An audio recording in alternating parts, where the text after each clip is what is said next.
Hey guys, what's up everyone? Welcome back to the channel. This is Shivam Dwivedi and you are watching Inspired Economics. दोस्तों आज है हमारे पास 27 सितंबर 2021 और आज हम डिस्कस करने वाले द हिंदूज न्यूज़पेपर को। दोस्तों इसकी अगर आप पीडीएफ फाइल लेना चाहते हैं, इवन इसके जो नोट्स जो मैं प्रोवाइड करवाता हूँ, ये सारी चीज़ें आपको फ्री ऑफ कॉस्ट अवेलेबल हो जाएंगी हमारी टेलीग्राम चैनल पे, जिसका नाम इकोनॉमिक्स सीजी है। आप उसको ज्वाइन कर सकते हैं, लिंक मैंने दिया हुआ डिस्क्रिप्शन बॉक्स में, या आप सीधा भी टाइप कर सकते हैं इकोनॉमिक्स सीजी, आपको वो हमारा चैनल मिल जाएगा। चलिए दोस्तों, यहाँ पर फ्रंट पेज पर हमारे पास कुछ न्यूज़ आ रही है।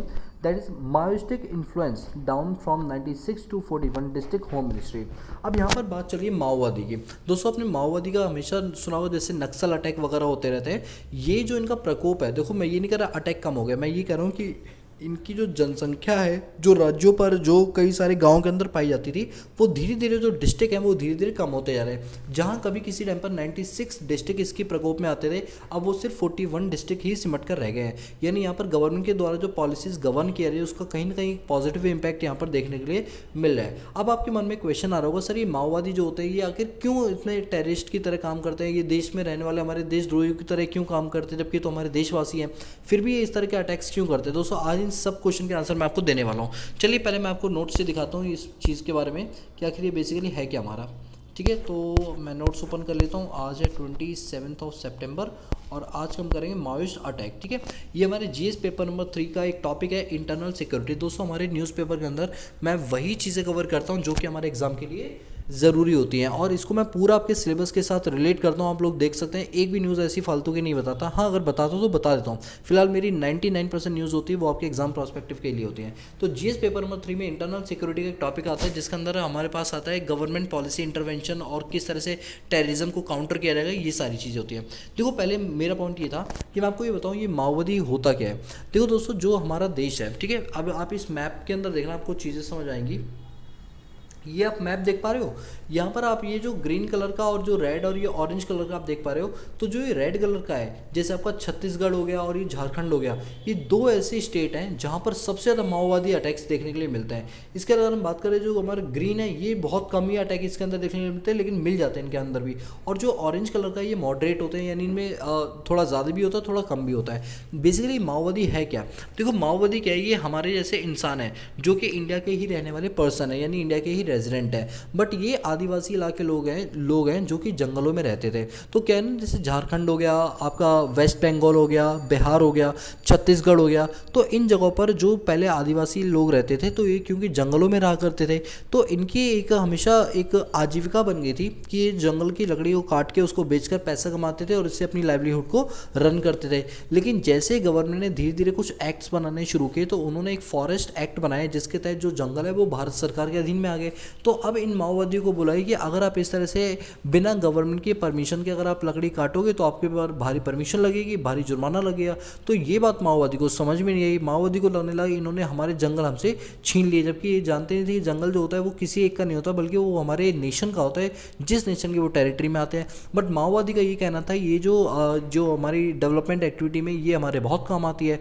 तो यहाँ पर सरकार की भी एक गलती ये रही कि सरकार ने कभी भी माओवादी इलाकों में रहने वाले आदिवासी कबीलों के बारे में कभी ये नहीं सोचा कि इनको भी वो सारी एमिनिटीज़, वो सारी सुख सुविधाएं प्रोवाइड करवाएं जो हम बाकी नागरिकों को प्रोवाइड करवाते हैं। मुझे लगता है सरकार की इसमें सबसे बड़ी गलती थी। पहली बात तो अपने जंगल अपने नाम करवा लिया, जिसके से ये लोगों की जो लाइवलीहुड है वो छिन गई। ऊपर से इनको कहीं जॉब वगैरह नहीं मिलती, क्योंकि उतने ज़्यादा शिक्षित नहीं है। शिक्षित ना होने के पीछे का सबसे बड़ा रीज़न है, जिस इलाके में रहते हैं वहाँ कोई स्कूल ही नहीं, दूर दूर तक कोई स्कूल नहीं, क्योंकि जंगलों में रहते हैं। और जंगलों के अंदर जहाँ ये रहते भी, वहाँ पर कोई बेसिक एमिनिटीज़ जैसे लाइट हो गई, इलेक्ट्रिसिटी हो गया, इस टाइप की कोई सुविधा वहाँ प्रोवाइड नहीं कराई जाती है। तो माओवादियों का कहना है कि जो सरकार हमारे लिए हमारी बेसिक नेसेसिटीज़ की चीज़ें ही ना प्रोवाइड करवा पाए, तो हम उस सरकार के साथ स्टैंड क्यों लें। अब जब चुनाव होने के लिए होते हैं, तो जो घर घर में जाते हैं, इसी तरह कैंपेन वगैरह होते हैं, तो ये लोग क्या करते हैं, सरकार लोगों के जो रिप्रेजेंटेटिव होते हैं वो इन माओवादी इलाकों में जाके इनको क्या बोलते हैं कि आप आओ, हम आपको ना आधार कार्ड और ये सब आपका बनाएंगे, और आप वोट देने का आपको अधिकार हम देंगे, और आप वोट हमारी पार्टी को देना। तो इनका ये कहना होता है कि जब आपकी पार्टी ने हमारे विकास के लिए कुछ किया ही नहीं है, हमारी डेवलपमेंट के बारे में कुछ किया नहीं, तो हमसे आप वोट की टाइम उम्मीद मत रखो। और जब वो आते हैं तो फिर वो काउंटर में टेररिज्म अटैक वगैरह करते हैं। तो इस वजह से कहा जाता है जो देश में रहकर जो टेररिज्म करे वो देशद्रोही हमारे माओवादी कहलाते हैं। दोस्तों मुझे लगता है ये हमारे देशद्रोही है। मुझे लगता है यहाँ सरकार को समझना चाहिए कि माओवादी के भी अपने कुछ राइट्स हैं, अगर वो बोलें तो वो बिल्कुल सही बोलें, बट वो थोड़ा सा अग्रेसिव होकर बोलते हैं कि जैसे वो क्या करते हैं, हमारे जो सोल्जर्स होते हैं उनको पकड़ लेते हैं, बंदी बना लेते हैं, उनको मार देते हैं, और जो उनके वेपन्स होते हैं वो ये लोग अपने पास रख लेते हैं, जिनको ये काउंटर अटैक में यूज़ करते हैं। ये थोड़ी इनकी गलत रणनीति। बाकी अगर देखा जाए तो इनके मुद्दे भी बिल्कुल सही है। और इसके बारे में जो सबसे पहली पहल है वो माओ जेडोंग ने दी। दोस्तों माओ जेडोंग चाइना के जो 2 बारी 2 टाइम्स पहले जो प्रेसिडेंट हुआ करते थे वो माओ जेडोंग थे, जिनका ये कहना था कि हर इंसान को अपने राइट्स के लिए लड़ना चाहिए, अपनी स्टेट के लिए, अपनी डिस्ट्रिक्ट के लिए यहाँ पर लड़ाई करनी चाहिए। तो वहाँ से ये कॉन्सेप्ट निकल कर रहा है माओ जेडोंग के थ्रू। और ये जो माओवादी इलाका है ये हमारे यहाँ पर इतना ज़्यादा बढ़ने स्टार्ट हो गया कि छत्तीसगढ़ में तो आप ये मान के चलो कि उसका जो डिस्ट्रिक्ट है दंतेवाड़ा, वहाँ तो ये इतना ज़्यादा भीषण प्रकोप ले चुका था कि वहाँ पर देखा जाए तो मोर देन, अगर हम 100% में देखें तो मोर देन 80% पॉपुलेशन वहाँ की माओवादी के अंदर कवर होती थी। और ये फॉरेस्ट वगैरह में रहते हैं, ठीक है। ये सारे इसके बारे में चीज़ें देखिए जो मैंने अभी आपको बताया, आप इसको एक बार रीड कर सकते हैं, ठीक है। अब मेन मुद्दा क्या था? मेन मुद्दा ये था कि अभी गवर्नमेंट ने अपना एक सर्वे करवाया, ठीक है। अब सरकार क्या करती है, इनके साथ मिलजुल कर काम करने की कोशिश करती है। तो अभी भी सरकार जो है वो 100% इस पर काबू नहीं कर पाए। इसी वजह से 96 डिस्ट्रिक्ट में से अराउंड 41 डिस्ट्रिक्ट्स के अंदर अब माओवादी इलाके बचे हैं। बाकी जब जगहों से हमने ये चीज़ें इन्फ्लुएंस जो माओवादी का था वो यहाँ से रिमूव कर दिया है। और यही चीज़ हमारे जो होम मिनिस्ट्री अफेयर मिनिस्टर है अमित शाह, इन्होंने इस चीज़ को डिक्लेयर किया, ठीक है। तो ये एक बहुत ही अच्छी चीज़ है और मैं कहूँगा एक बहुत ही पॉजिटिव न्यूज़ है।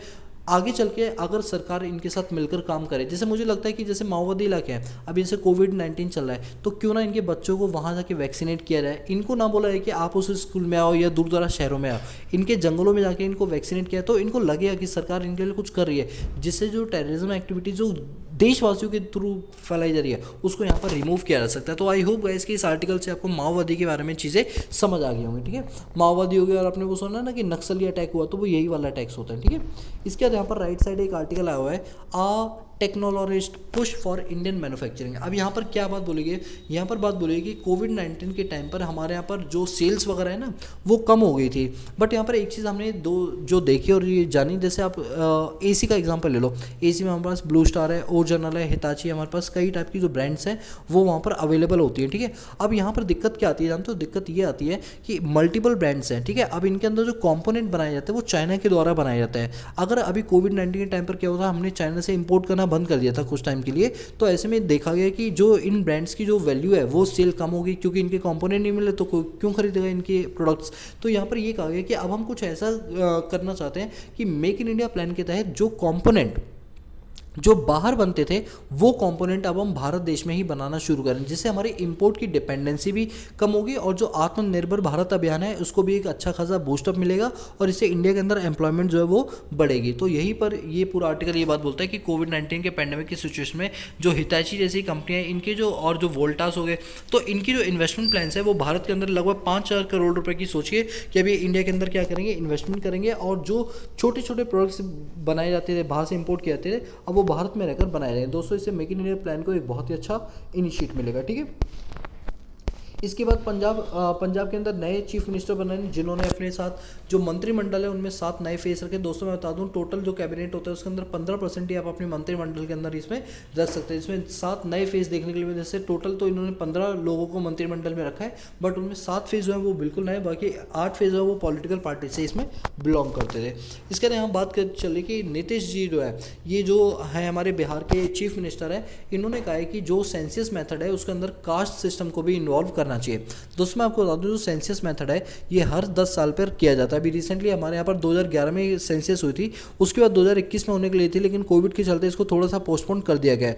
दोस्तों मैं आपको बता दूं यहाँ पर नीतीश जी का ये कहना है कि जब सेंसस का डेटा कलेक्ट करते हैं तो पॉपुलेशन के साथ साथ हमें कास्ट का और रिलीजियस का डेटा भी कलेक्ट करना चाहिए, जिससे कि हमारी पॉलिसीज़ को बनाने में हमें आसानी हो। क्योंकि यहाँ नीतीश जी का काउंटर करते हुए ये बोला गया है कि जब हम कैलकुलेशन कर ही रहे हैं तो उनसे ये भी पूछते वो किस रिलीजन के, किस धर्म के है, वो सेक्स में मेल है, फीमेल है या ट्राइजेंडर है। जैसे लास्ट टाइम 2011 के अंदर ट्राइजेंडर की पॉपुलेशन भी कैलकुलेट की थी, अराउंड 3 से 4 लाख ट्राइजेंडर पाए गए थे पूरी इंडिया के अंदर। तो अब इस तरह से अगर हम कास्ट सिस्टम को भी कैलकुलेट करेंगे तो इससे क्या था, नीतीश जी का कहना था कि उससे हमें आसानी ये होगी कि हम क्या करेंगे, उनके लिए पॉलिसीज़ वैसी फ्रेम कर पाएंगे जिस कास्ट के जो लोग हैं। बट यहाँ पर गवर्नमेंट का ये कहना है कि देखो हमने 2011 में कास्ट सिस्टम करके देखा बट उससे हमें कोई फ़ायदा नहीं पहुँचा, बल्कि उससे नुकसान ये और हुआ कि लोगों के दिमाग में ये आने लगा कि जो पॉलिसीज़ हैं है वो कास्ट सिस्टम के हिसाब से डिवाइड कर देगी कि अगर इस कास्ट के अंदर हो तो ही आपको इसका फ़ायदा मिलेगा। तो इस तरह से कास्ट को हम बढ़ावा दे रहे हैं, बल्कि हम चाहते हैं कि इक्वालिटी हमेशा बनी रहे। तो कहीं ना कहीं कास्ट सिस्टम को लेकर कॉन्ट्रोवर्शियल बातें की जा रही हैं। तो गवर्नमेंट का ये कहना है कि हम कास्ट सिस्टम नहीं करेंगे, जबकि नीतीश जी का कहना है कि कास्ट सिस्टम के हिसाब से सेंसस होनी चाहिए, जिससे कि हम अपनी पॉलिसीज़ को उसके अकॉर्डिंगली फ्रेम कर पाएँ। ठीक है, चलिए देखते हैं इसके बारे में आगे क्या होगा। फिलहाल तो अभी ये बात यहाँ पर बोलेगी, ये आर्टिकल बोलता है। इसके बाद ये तो थोड़ा सा आपका एडवर्टाइजमेंट हो गई सारी चीज़ें। हम मेन मुद्दे पर आते हैं। मेन मुद्दे पर यहाँ भी कुछ नहीं है, टूरिज्म। ये आ गया अब हमारा एडिटोरियल पार्ट। एडिटोरियल पार्ट में लेफ्ट हैंड साइड पर आप देखेंगे बैक इन द गेम।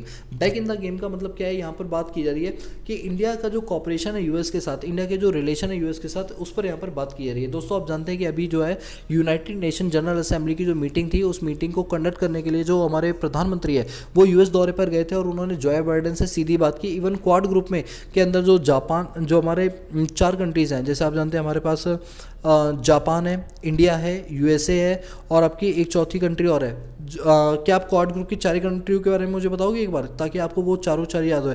3 तो मैंने ही बता दिया आपको, कौन कौन सी, जापान, इंडिया और यूएसए। ठीक है, चलो चौथी कंट्री है ऑस्ट्रेलिया। ये 4 कंट्रियों ने क्वाड ग्रुप बनाए, इनकी भी मीटिंग होनी थी, उस पर भी यहाँ पर बात की गई है। दोस्तों यहाँ पर बात ये बोली जा रही है कि किस तरह से जो इंडिया और यूएस के रिलेशन है वो डेवलप किए जा सकते हैं। क्वाड ग्रुप के अंदर हमने देखा है इंडिया और यूएस की जो पार्टनरशिप है ग्लोबल लेवल पे बहुत ही अच्छी पार्टनरशिप थी। और यहाँ पर इन मीटिंग्स के थ्रू नरेंद्र मोदी के द्वारा ये बोला गया जो बाइडेन को कि किस तरह से हम जो है अपने पास कोवैक्सीन को या कोविड शील्ड जैसी चीज़ों को ज़्यादा से ज़्यादा एक्सपोर्ट कर सकते हैं और कितना ज़्यादा हम वैक्सीनेशन प्रोग्राम को रैंप अप कर सकते हैं। ये सारी की सारी बातचीत जो बाइडेन के थ्रू यहाँ पर की गई है। ठीक है, तो ये एक आर्टिकल था। इसके बाद यहाँ पर राइट साइड एक आर्टिकल है। दोस्तों ये आर्टिकल बहुत ही दुखदायी आर्टिकल है। क्यों?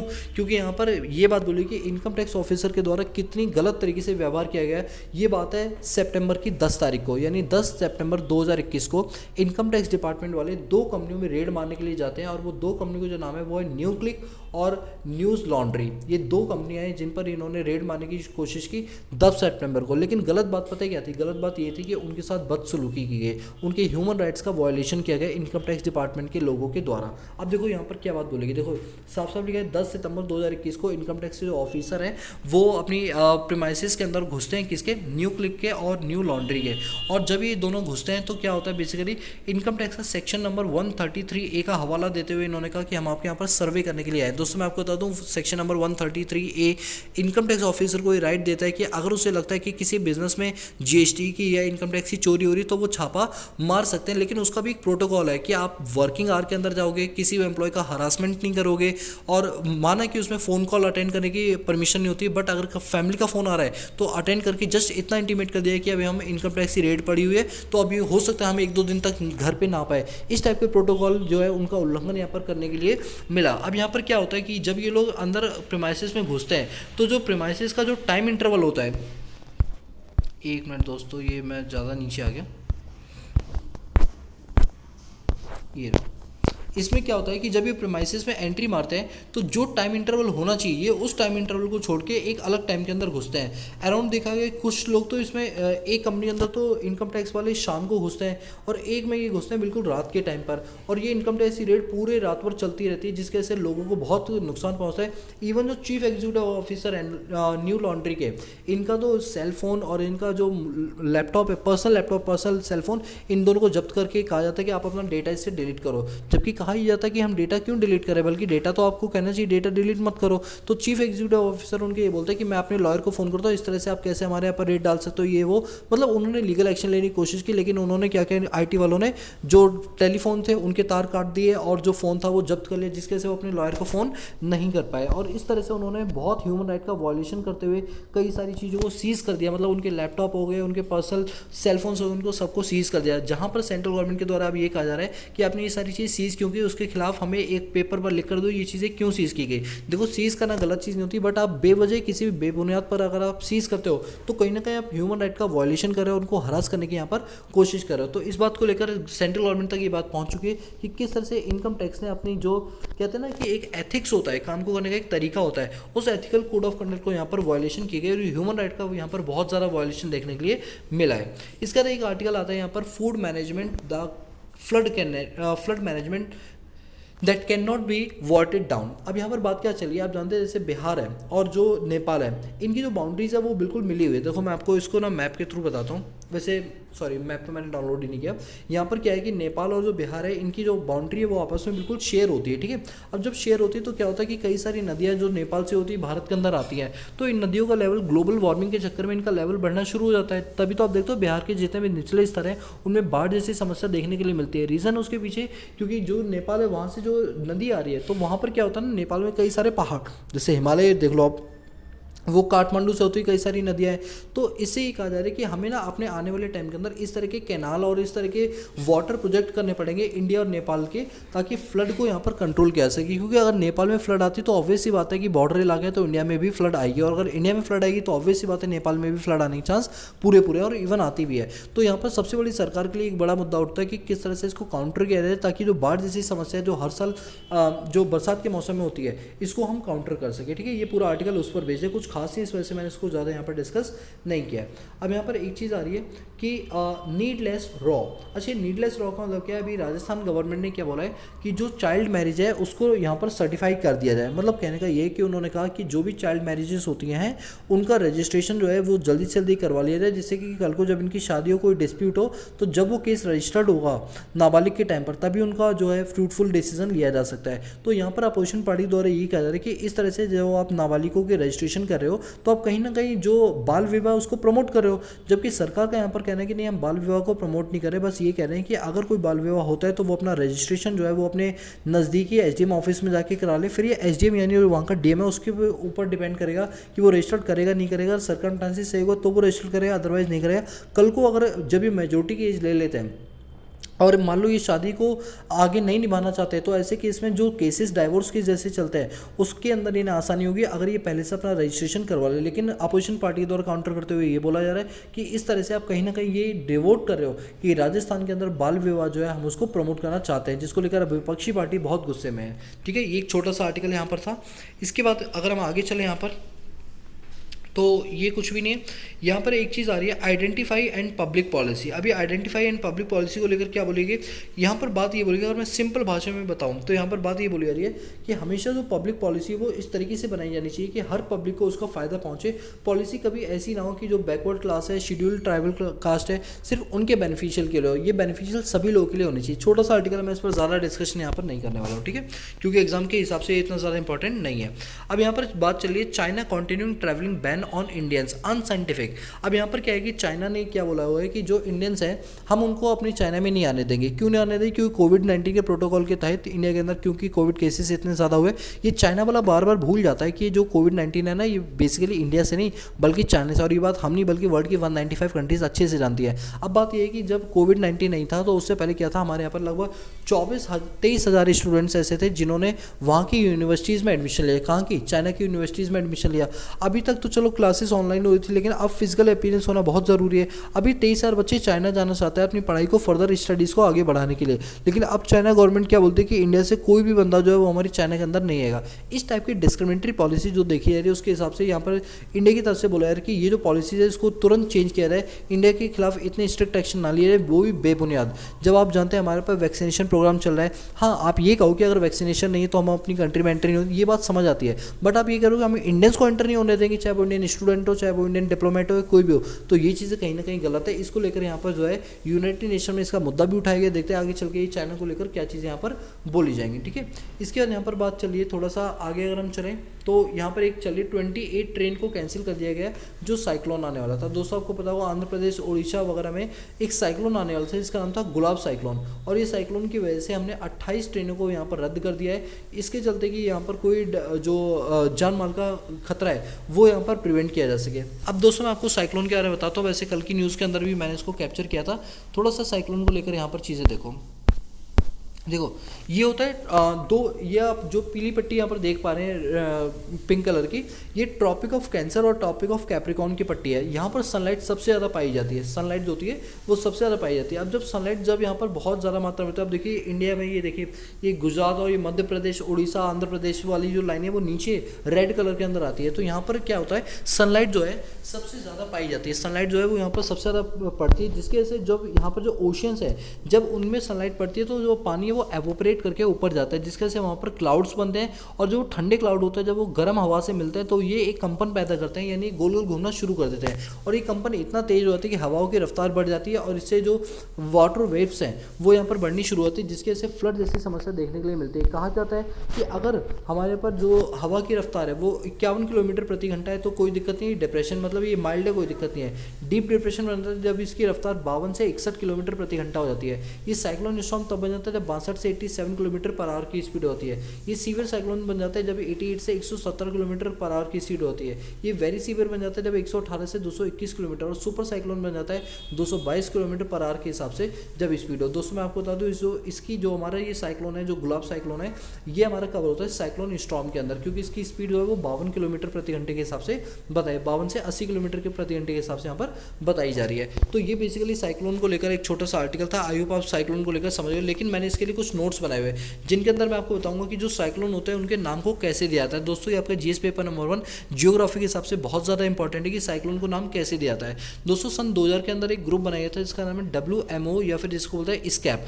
WMO की फुल फॉर्म होती है वर्ल्ड मेट्रोलॉजिकल ऑर्गेनाइजेशन और दूसरी होती है United nation economic and social economic for Asia and Pacific. दोस्तों इसके अंदर जो हमारी जो कंट्रीज हैं जैसे Bangladesh, India, Maldives, Myanmar, Oman, Pakistan, Sri Lanka, Thailand, ये जो कंट्री होती है ये साइक्लोन के नाम को डिसाइड करती है। कुल 13 कंट्रीज होती हैं जो साइक्लोन के नाम को डिसाइड करती हैं। दोस्तों ये ऐसा होता है कि 13 कंट्री, अगर कोई एक कंट्री किसी नाम को सजेस्ट करती है फिर मौका दूसरी कंट्री को दिया जाता है, फिर तीसरी कंट्री को, इस तरह से हर साल ये अपने साइक्लोन के नाम को क्या करते हैं, डिसाइड करते हैं। यहाँ पर मेन चीज़ है कि जो साइक्लोन का नाम होता है ना उसको रखने के रूल्स एंड रेगुलेशंस होते हैं। ये 8 डिजिट का लेटर होना चाहिए और इसके लेटर के अंदर कोई ऐसी बात नहीं होनी चाहिए जो किसी की दंगे को भड़काने में काम आ सके। ये नाम कभी किसी के देश की सॉवरेनिटी को लूज़ नहीं करना चाहिए, देश के नाम पर नहीं होना चाहिए, और ये 8 डिजिट से कम करना चाहिए जिससे कि आपको किसी के जो आत्म कहते हैं ठेस पहुंचती है, इस टाइप का कोई नाम इसमें यूज़ नहीं करना चाहिए। तो इस तरीके से जो नाम है वो साइक्लोन के यहाँ पर रखे जाते हैं। अभी भारत को ये मौका मिला था तो भारत ने इसका क्या नाम रखा, गुलाब साइक्लोन रखा। क्या नाम रखा इसका,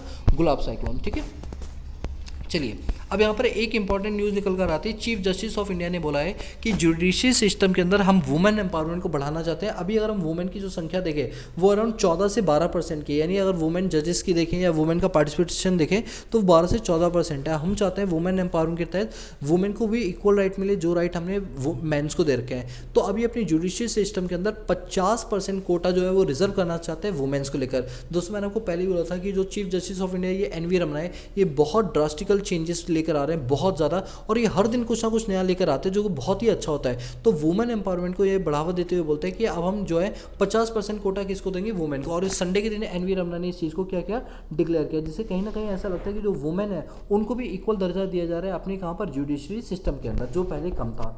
इसका यहाँ पर आप ये देख पा रही है जो प्लेन्स है ये क्या कर रहे हैं अपने पास, एक जैसे 26 जनवरी में तो प्लेन उड़ते हैं, अपना प्रदर्शनी दिखाते हैं। ये प्रदर्शनी जो है वो श्रीनगर में, जो जम्मू एंड कश्मीर की घाटी श्रीनगर है, वहाँ पे डेल लेक है उसके ऊपर ये दिखाया गया, जो कि कहीं ना कहीं ये रिप्रेजेंट करता है कि मतलब बच्चों को इनकरेज कर रहा था कि आपको भी एयरफोर्स के अंदर आना चाहिए, एयरफोर्स के जो नियम कानून है उसको आपको भी पालन करना चाहिए। तो ये बेसिकली एक छोटा सा कैंपेन था जिसके थ्रू हमें इनकरेज करना चाहते थे यंगस्टर्स को कि वो गवर्नमेंट जॉब में एयर जो डिफेंस वाली जॉब होती है इसके अंदर वो अपने आप को रजिस्टर करवाएं। ठीक है, चलिए ये छोटा सा एक आर्टिकल था, इसमें जो ज़्यादा कुछ खास नहीं था। ठीक है, इसके बाद अगर हम आगे चले तो यहाँ पर क्या है, Adityanath announce hike in sugar cane price. अभी शुगर कैन जो प्राइसेस हैं इनको हाइक कर दिया है। दोस्तों को होता है मिनिमम सेलिंग प्राइस, MSP जो होता है। अब गवर्नमेंट ने ये बोला है कि हम आपकी जो शुगर कैन है, पहले हमने जो इसकी प्राइस लाई थी वो 315 रुपये पर कुंटल थी, जो बढ़ा के 340 रुपये पर कुंटल कर दी गई। यानी यहाँ पर जो है सडनली आपको 30 अराउंड आपको देखा जाए तो 20 रुपये का आपको सडन फॉल यहाँ पर देखने के लिए मिल जाएगा। ठीक है, चलिए आपको ये बात समझ आई। तो ये एक मिनट, ये 20 रुपये का नहीं, ये आपका होगा 40, 10, 30, 25 रुपये का, 25 रुपये का आपको ये चेंज देखने के लिए मिलेगा, जिसके अंदर उन्होंने क्या किया, 315 वाली चीज़ 340 की कर दिया और 325 वाली चीज़ को 350 रुपये कर दिया है। यानी अल्टीमेटली उन्होंने MSP के अंदर लगभग 45 लाख फार्मर्स को जो है वो ये सुविधा प्रोवाइड कराई है MSP की, जिसके अंदर शुगर कैन के प्राइसेस को उन्होंने बढ़ा कर दिया, जो कि एक बहुत ही अच्छी चीज़ है। छोटा सा आर्टिकल था, मैं इस पर ज़्यादा इसलिए डिस्कस नहीं कर रहा हूँ। ठीक है, यहाँ पर निर्मला सीतारमण जो हमारी फाइनेंस मिनिस्टर, इन्होंने क्या बोला है कि जैसे हमारी इंडिया इंडिया को एक बहुत बड़ी बैंक है जो रिप्रेजेंट करती है, जिसको हम बोलते हैं स्टेट बैंक ऑफ इंडिया। इसी तरह से हमारे पास 2-3 या 4-5 स्टेट बैंक ऑफ इंडिया की तरह और भी बड़ी बड़ी बैंकें होनी चाहिए। यानी अल्टीमेटली ये पता है किस पर फोकस करिए, ये टारगेट करिए कि अब इंडिया के अंदर नई नई बैंकों को खोला जाए, और वो भी सरकारी बैंकों को। जिस तरह से एसबीआई का टर्नओवर एक बहुत बड़ी बैंक है, आप जानते हैं एसबीआई बैंक 3 बैंकों को मिलाकर बनाई गई है। अगर आपको याद होगा, मैंने आपको बैंकिंग चैप्टर में पढ़ाया भी था, जो कि आपका bay of Bengal, bank of Maharashtra और बैंक ऑफ मद्रास, ये 3 बैंकें थी जिनको बना के हमने क्या बनाया था, इंपीरियल बैंक बनाया था। फिर हमने इस इंपीरियल बैंक को कन्वर्ट किस में कर दिया था, 1944 में स्टेट बैंक ऑफ इंडिया में। और state bank of India public sector की सबसे बड़ी बैंक है। यहाँ एसबीआई के यहाँ पर निर्मला सीतारमण के द्वारा ये बोला है कि एसबीआई की तरह हम और भी 4-5 बड़ी बड़ी बैंकें खोलना चाहते हैं। तो हो सकता है आने वाले टाइम के अंदर कोई बड़ी बड़ी बैंक यहाँ पर खोल दी जाए। अब यहाँ पर एक और आर्टिकल आया है, going digital for better health solution. जैसे कि हम जानते हैं कि जब हम एक पेशेंट होते हैं, हम डॉक्टर के पास जाते हैं, अपनी पूरी चीज़ें उनको डिटेल में बताते हैं, तो उससे बेहतर है कि आपके पास जैसे आधार कार्ड है, वैसे आपको एक यूनिक कार्ड दिया जाए, जिसके नंबर डालते ही डॉक्टर को आपकी पूरे पास्ट ट्रैक रिकॉर्ड के बारे में पता चले कि आपको किन किन बीमारियों से ग्रसित है, क्या क्या आपका इलाज चला है पास्ट रिकॉर्ड के थ्रू, ताकि वो आपकी फ्यूचर के लिए एक अच्छा जजमेंट आपके लिए यहाँ पर ले सकें। तो कहा ही जा रहा है कि अब हम हेल्थ को भी डिजिटल सेक्टर से क्या करने जा रहे हैं, कनेक्ट करने के लिए यहाँ पर जा रहे हैं। तो ये पूरा आर्टिकल उस पर बेस्ड था।